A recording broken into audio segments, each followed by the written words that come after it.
अभी थोड़ी देर पहले हम लाइव हुए थे, लेकिन आजकल हम लोग एक चीज़ देख रहे हैं कि जैसे आप ट्विटर के ऊपर एक्शन देख रहे हैं आजकल तमाम सोशल मीडिया प्लेटफॉर्म पे, कई बार हमारे लाइव को भी बाधित कर दिया जा रहा है। और ये क्यों बाधित किया जा रहा है इसका वजह तो मैं नहीं जानता, लेकिन इतना तो पता है कि शायद सरकार को हमारी बातें उतनी पसंद नहीं, या हम जो बात करना चाहते हैं, आवाम की बातें पहुंचाना चाहते हैं, वो बातें शायद इतनी उनको पसंद नहीं आती होगी। लेकिन जिस मुद्दे के लिए मैं आज आप लोगों के बीच आया हूँ, कल रात कुछ लोगों ने लिखा कि आप केवल बीजेपी के खिलाफ बोलते हैं। मैंने उनको ये समझाने का प्रयास किया कि ऐसा नहीं है, लेकिन उनका कहना था कि 70 साल के ऊपर आप कुछ बात क्यों नहीं करते, 70 साल के ऊपर। तो दोस्तों, मैंने एक बात सोचा कि नहीं, ये 70 साल वाला जो टॉपिक है ना, ये 70 साल वाला टॉपिक ऐसा कुछ तो ज़रूर होगा, तो क्यों ना इसके ऊपर एक आंकलन किया जाए। तो मैंने कहा कि चलो एक R&D करते हैं 70 साल के ऊपर। ये जो अंधभक्त बार बार बोलते हैं 70 साल 70 साल, तो चलिए 70 साल की आज बात कर लेते हैं। मैंने कुछ आंकलन किया कि 70 साल के मुकाबले ये 7 साल ज़बरदस्त हैं। जब से ये माननीय मोदी जी का सरकार आया है, ये 7 साल ग्लोरियस बोल सकते हैं हम लोग अंग्रेजी में। कैसे ग्लोरियस, ये मैं आपको बता देता हूँ कि जब से ये सरकार आई है तो बहुत सारे रौनक आ गए हैं, बहुत सारे रौनक, क्योंकि पिछले 70 साल में तो कुछ हुआ नहीं था। आप लोगों ने नवोदय स्कूल के बारे में सुना होगा, आप लोगों ने सैनिक स्कूल के बारे में सुना होगा, जहां बच्चे पढ़ के आर्मी को ज्वाइन करते हैं और तमाम फोर्सेस को ज्वाइन करते हैं। तो शायद बहुत सारे इस तरह के स्कूल भाजपा वालों ने बना दिए होंगे इन 7 सालों में। क्यों दोस्तों? अगर बना दिया होगा तो कहाँ कहाँ बनाया गया है, जरा उसका डिटेल मुझे भेज दीजिएगा, ताकि मैं भी अपने आप को थोड़ा रोशनी में ले आऊं। और अगर नहीं बनाया तो और भी कुछ गिनती है। 70 सालों में कोई ज़्यादा काम नहीं हुआ है जो मुझे लगता है। चंद यूनिवर्सिटीज़ ही बने होंगे, चंद डैम बने होंगे, क्योंकि इस 7 साल की सरकार ने बहुत सारे डैम भी बना दिए होंगे। क्यों दोस्तों? तो उन डैमों का परिचय भी हमें दे देना चाहिए कि ये डैम हुआ था, अगर हो गया होगा तो। अच्छा, अब आगे की बात भी चलते हैं जरा, कि इन 70 सालों में क्या क्या हुआ, क्या क्या नहीं हुआ। एक्चुअली में इन 70 सालों में हमने बहुत कुछ पा लिया। हमें बाबा रामदेव जी मिल गए, बाबा रामदेव जी जैसे एक सीनियर डॉक्टर मिल गए, जो इस कोरोना की घड़ी में मेडिकल साइंस के बजाय, पेशेंट्स को इमरजेंसी में बचाने के बजाय हमारे देश के उन डॉक्टरों के बारे में टिप्पणी करते हैं जिन्होंने अपने प्राणों का त्याग कर दिया। लेकिन फिर भी मैं आज रामदेव जी का दोबारा धन्यवाद दूंगा कि हम तो वैक्सीन के खिलाफ थे, लेकिन बाबा रामदेव जी, मुझे ये नहीं पता था कि आप भी वैक्सीन के खिलाफ हैं। अगर आप वैक्सीन के खिलाफ थे, आवाज ऊंची कर लेते, हमारे साथ आ जाते सर, मुझे भी बहुत अच्छा लगता कि नहीं, कोई तो हमारे साथ है।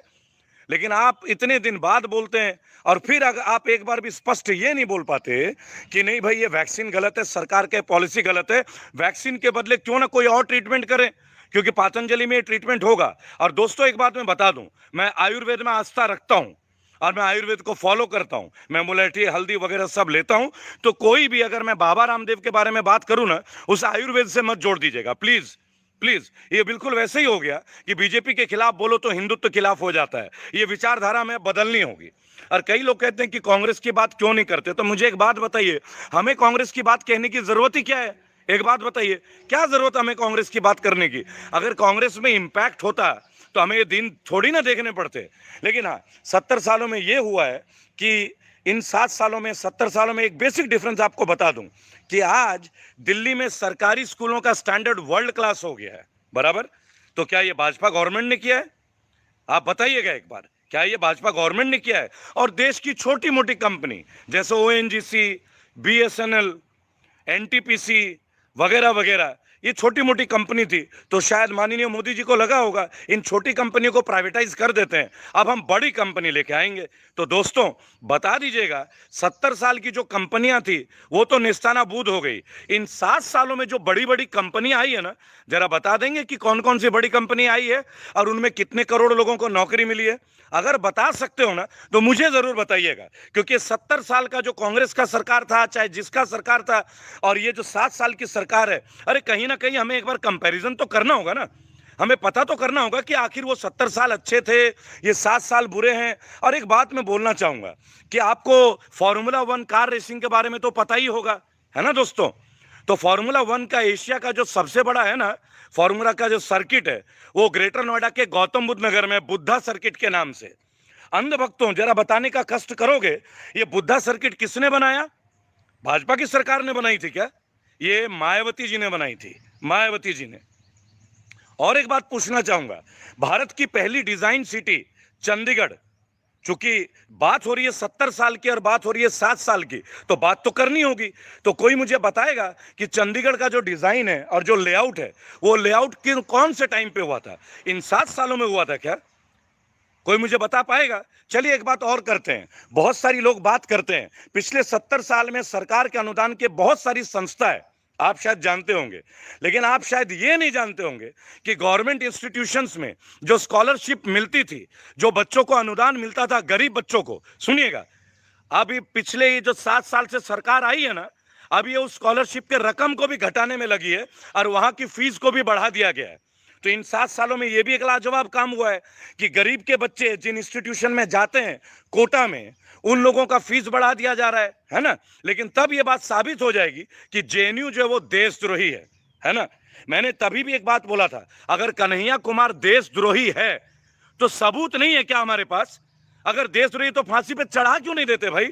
केवल आरोप आरोप आरोप, 70 साल का कंपैरिजन। चलिए एक बात और करते हैं, ये 70 साल में नेताजी सुभाष चंद्र बोस, इनको तो मोदी जी लोग भी अपने आदर्श मानते हैं, मैं तो मानता ही मानता हूं। मुझे केवल ये बता दीजिए, नेताजी सुभाष चंद्र बोस भी तो किसी पॉलिटिकल पार्टी से जुड़े हुए थे ना, है ना? तब तो तमाम लोग थे। अच्छा, सरदार वल्लभ भाई पटेल, चलिए इन्हीं का जिक्र करते हैं, जिनका क्रेडिट लिया जाता है भाजपा की सरकार के द्वारा। तो कोई ये बताने का कष्ट करेगा कि इनकी बॉन्डिंग, इनकी नॉमिनेशन, इनका एसोसिएशन किस पॉलिटिकल पार्टी से था? आपको बताना पड़ेगा ना, आना पड़ेगा लोगों में। आज 70 साल में ये भाजपा के कितने लीडर्स थे जिन्होंने देश की आजादी के लिए कुर्बानी दी है? जरा उनका नाम तो बताइएगा कि वो भाजपा से थे। मुझे वो लिस्ट आज तक मिली नहीं है। इसीलिए जो 70 साल और 7 साल का कंपैरिजन होता है ना, ये मुझे समझ में नहीं आता। लेकिन हाँ, इन 7 सालों में कुछ बहुत बड़े बड़े काम हुए हैं जो मुझे बचाना चाहिए, आप लोगों को बताना चाहिए। पहली बार हमें एहसास हुआ कि सरकारी कंपनीज को प्राइवेटाइज कर देना चाहिए। सरकारी कर्मचारी काम नहीं करते, ये मेरा कहना नहीं है, ये 7 साल के इस ग्लोरियस सरकार का कहना है। ये इनका नजरिया है कि नहीं, सरकार में काम नहीं करते, और हमारे करोड़ों जनता इस बात को माने बैठी है बराबर। अच्छा, अब जो प्राइवेटाइज के तौर पे काम करने आएंगे तो वो तो बहुत टैलेंटेड होंगे, उन्हें कहां से हायर करेंगे? इन 7 सालों में जितने प्रोजेक्ट्स दिए गए ना गवर्नमेंट के, गौर से सुनिएगा दोस्तों, हम लोग बैन चाइना प्रोडक्ट बोलते हैं, इन 7 सालों में जो बड़े बड़े प्रोजेक्ट के ठेके दिए गए ना, कोई बताएगा वो ठेके कौन सी कंपनीज को दिया गया है? चलिए बताते हैं। हमारे उत्तर प्रदेश में जेवर इंटरनेशनल एयरपोर्ट बन रहा है, जेवर इंटरनेशनल एयरपोर्ट। कोई बता सकता है कि उस एयरपोर्ट का ठेका कौन सी कंपनी को दिया गया है? क्या वो भारतीय कंपनी है? क्या वो मेक इन इंडिया है? आंसर है नहीं, यूरोप की कंपनी को दिया गया है। आप नेट पे सर्च कर लीजिएगा, ये इन 7 साल के जबरदस्त काम का रिकॉर्ड है ना। भाखड़ा नंगल डैम, क्या ये बीजेपी के शासन में बना था? एनटीपीसी के तमाम पावर प्रोजेक्ट्स, क्या ये भाजपा शासन में बने थे दोस्तों? आखिर हमें 7 साल की गिनती बताएगा कौन? हाँ, 7 साल में हमें एक बात का एहसास हुआ, देश में हिंदू खतरे में। हम 85 करोड़ के आसपास हैं, लेकिन हम खतरे में, ये एहसास हुआ। और हमें एक बात और पता चला इन 7 सालों में कि इम्यूनिटी जो है, इम्यूनिटी वो अब साबुनों से मिलने लगी, इम्यूनिटी हर तरह के प्रोडक्ट्स में मिलने लगी, हमें पता चला, है ना। हमें इन 7 सालों में पता चला कि 2 गज की दूरी मास्क के जरूरी बताने वाले लोग लाखों की भीड़ में जाते हैं, ये हमें पता चला। क्या कोई हमें बता पाएगा कि इन 7 सालों में कितने नए नवोदय स्कूल बने? क्या कोई हमें बताना चाहेगा कि इन 7 सालों में कितने नए सैनिक स्कूल बने? अगर बने तो उनका नाम और कौन से जिले में बने, मैं बता दीजिए। और अगर नहीं बने तो क्यों नहीं बने? क्योंकि देश का पहला अधिकार शिक्षा और चिकित्सा है, यह पहला अधिकार था दोस्तों, पहला। और इस पहले अधिकार से अगर हमें वंचित किया जा रहा है तो कौन सा सरकार कर रहा है? आज रेलवेज के लोग नौकरी से निकाले जा रहे हैं, एनटीपीसी में जॉब्स नहीं मिल रही है, एसएसटी जीडी के लाखों लोग हाशिए में, है ना। ये इन 7 सालों की उपलब्धि बता रहा हूं दोस्तों। डिमोनेटाइजेशन के बाद सबसे ज्यादा बैंक्स का विलय हो गया, बैंकों का 10 लाख करोड़ गायब हो गया। आप ताजा उदाहरण लक्ष्मी विलास बैंक का देख लीजिए, लोगों का जमा 20,000 करोड़ ऐसे लोगों को दे दिया गया जो लेके भाग गए, है ना। पीएमसी बैंक, ये 7 सालों का रिकॉर्ड बता रहा हूं मैं आपको। तो जब भी कोई 7 साल और 70 साल का कंपैरिजन करे ना, बिल्कुल कीजिए, हम बात करेंगे। हम कांग्रेस की तारीफ नहीं करते, आपको बता दें पहले। अरे कांग्रेस में अगर क्षमता होती ना तो हमें ये बुरे दिन देखने ही नहीं होते। बीमारी तो एक है ना, हमें कांग्रेस पे विश्वास था ही नहीं, मैंने कभी वोट ही नहीं किया। मैंने 2014 में पहला वोट दिया था, क्योंकि मुझे दुख आज इस बात का है कि जिस व्यक्ति के मैं सबसे ज्यादा प्यार करता था, पूजा करता था, माननीय प्रधानमंत्री मोदी जी, उन्होंने मुझे धोखा दिया। धोखा दिया उन्होंने। जब एम्प्लॉयमेंट के नाम पे धोखा मिला, जब मुद्रा लोन के नाम पे धोखा मिला, जब प्रधानमंत्री कौशल विकास योजना के नाम पे पीएमकेवीवाई में इतने सारे संस्था खुल गए, एक भी बच्चे को नौकरी नहीं मिली, ये धोखा मिला, मन टूट गया। जब नमामि गंगे के नाम से इतना पैसा चला गया, लेकिन आज भी गंगा जी साफ नहीं हुई, स्वच्छ नहीं हुई, तब बुरा लगता है। दोस्तों, बुरा इसलिए लगता है कि कोई चोर और डकैत हमें लूट के चला जाए ना, कोई बात नहीं, क्योंकि वो तो चोर और डकैत था। लेकिन जब कोई अपना बन के आए ना और हमारा समर्थन ले ले, हमें अपना माने, हमें अपना बनते हुए दिखाए और उसके बाद हमें छले, तो बहुत कष्ट होता है दोस्तों, चाहे वो सगा भाई क्यों ना हो। हर घर में जो हम लड़ते हैं ना कि भाई भाई का सगा नहीं होता, बंटवारा हो जाता है, इसी तरह मोदी जी और भाजपा हमारे दिल में घुसे थे। तो मैं एक बात बताना चाहूंगा मोदी जी को, मेरा दिल टूटा है आपके से, आपके व्यवहार से, आपके नेताओं के व्यवहार से। अगर आप मेरी ये वीडियो सुन रहे हैं, मैं आपके खिलाफ नहीं हूं, मैं योगी आदित्यनाथ जी के खिलाफ नहीं हूं, लेकिन मैं केवल एक चीज के खिलाफ हूं कि जो कहते हो ना, प्लीज उसे करके दो। देश के युवाओं को जॉब देते नहीं हो, सरकारी डिपार्टमेंट्स को प्राइवेटाइज कर देते हो। ये दर्द का विषय नहीं है। जिनका नौकरी चला जा रहा है, रेलवे के लोको पायलट को आज 3 साल से आप लोगों ने लटका रखा है, एसएससी जीडी वालों को लटका रखा है, एनटीपीसी दिर बना देते हैं, है ना। किसान गलत है और आप सही है। देश का युवक रोजगार मांगता है तो लाठी मिलती है, युवा जो है वो गलत है, आपके नेता सही है ना। अगर आप सही है ना और ये आपका सत्य है, तो मैं इसका विरोध करता हूं, मैं इसका विरोध करता हूं। अगर मेक इन इंडिया ये है कि चाइना को जमीन दे दो ओप्पो और वीवो के लिए और वो अपना मोबाइल बेच के लाखों रुपए यहां से लेके जाए, तो मैं इसका खंडन करता हूं, मैं इसका विरोध करता हूं।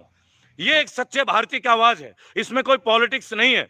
मैं बीजेपी के खिलाफ नहीं हूं दोस्तों, बहुत प्यार किया मैंने बीजेपी से, अपना दिल दिया था मैंने बीजेपी को। आज जो मैं लड़ पा रहा हूं ना, वो इसलिए लड़ रहा हूं, अगर आप फिर से ठीक कर दीजिए मोदी जी, मैं आपको फिर से वोट दे दूंगा।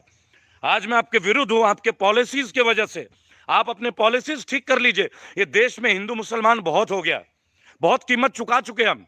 जिनको पाकिस्तान जाना था ना मोदी जी, वो 1947 में चले गए थे। कृपा करके लाखों करोड़ों दोस्तों को एक बात कहनी है मुझे कि जिनको पाकिस्तान जाना था वो बहुत पहले चले गए। अब यही उनका मुल्क है, उनके बच्चे, उनके पोते पोतियां यही जन्म लेते हैं। और मैं अपने तमाम मुसलमान भाई बहनों से भी एक बात बोलना चाहूंगा, आप भी अपने बच्चों को इस बात की तस्वीर दें, इस बात की तस्दीक दें कि पहले देश है, बाद में अपना रिलीजन है। हर हिंदू मुसलमान सिख ईसाई के लिए एक ही रूल है, पहले मुल्क फिर हमारा धर्म, हमारा धर्म बाद में, पहले हमारा देश है और देश है भारत। तो भारतीय बनने पे गर्व महसूस कीजिए और गर्व कीजिए कि इस देश में इतने सारे जाति और धर्म के लोग रहते हैं, जहां एक हिंदू के लिए 10 मुसलमान खड़ा हो जाता है और जहां एक मुसलमान के लिए 10 हिंदू खड़े हो जाते हैं। ये देश ऐसा ही है। इस देश को ऐसा बनाए रखने के लिए ना बहुत कुर्बानी दी है भगत सिंह ने, अशफाक उल्लाह खान ने, नेताजी सुभाष चंद्र बोस ने। और मैं जानता हूं कि देश में ना उनका नाम है जिन्होंने कुर्बानी नहीं दी। जभी तो आज हमारे देश के नोट में नेताजी सुभाष चंद्र बोस का फोटो नहीं छपता, जभी तो भगत सिंह का फोटो नहीं छपता। माननीय मोदी जी, आपको किसने रोक रखा है? माननीय वित्त मंत्री जी, रिजर्व बैंक के तमाम ऑफिशियल, अरे करेंसी में नेताजी का भी फोटो छापिए ना, भगत सिंह का भी फोटो छापिए ना, अशफाक उल्लाह खान का भी फोटो छापिए ना, राजगुरु सुखदेव का भी फोटो छापिए ना। मुल्क में किसी एक व्यक्ति के अलावा किसी का फोटो नहीं छपता। क्या उन लोगों ने कुर्बानी नहीं दी क्या? और किसे कहते हैं हम कुर्बानी? कितना कुर्बानी देंगे वो लोग? उनके घर का कोई व्यक्ति आज कोई करोड़पति नहीं है। शायद बहुत लोगों को तो ये भी नहीं पता होगा कि भगत सिंह के परिवार वाले आज कहाँ हैं, लोकमान्य तिलक के परिवार वाले कहाँ हैं, राजगुरु के परिवार वाले कहाँ हैं, उनके वंशज कहाँ हैं। लेकिन आप आज राजनीति का तमाम चीज देख सकते हैं। इन्हीं बातों के लिए मैं एक बात बोलता हूं, 70 साल का कंपैरिजन मत कीजिए। 70 साल में जो थोड़े बहुत काम हुए भी होंगे ना, वो भी देश के लिए, और आपकी जो सरकार आई है वो भी देश के लिए। तो आप कांग्रेस को छोड़िए, केजरीवाल को छोड़िए, आप देश हित की भावना में लेके काम कीजिए। अगर देश हित की भावना को लेके काम करोगे ना, देश बहुत आगे जाएगा। और अगर हम आवाज उठाते हैं ना, तो हमें अपना विरोधी ना माने, हमें अपना राजनीतिक दुश्मन ना माने, हमें कांग्रेस का दल्ला मत माने, हमें अरविंद केजरीवाल का चमचा ना माने। हम भी आपके मुरीद हुआ करते थे, हम आपके अपने हुआ करते थे, आपके अहंकार ने, आपके गलत पॉलिसीज ने हमें आपसे अलग कर दिया। अगर हमें अपना मानते हो ना, तो दोबारा से हमें अपना लीजिए। बस इतना ही बोलूंगा। जय हिंद, जय भारत। इस देश को मिटने से बचाइए, इस देश के लोगों को अकाल मृत्यु से बचाइए, उनका उनका अधिकार दीजिए। अधिकार कहने से नहीं, अधिकार देने से होगा। पहली बात, इस देश को ना अमेरिका की तरह बनाइए, जहां पहले अमेरिकन सिटीजन है, कोई अमेरिकन मुस्लिम या अमेरिकन हिंदू या अमेरिकन चाइनीज नहीं, वहां कंट्री फर्स्ट है। और हमारे लिए भी कंट्री फर्स्ट है, रहेगा मरने तक। जय हिंद, जय भारत।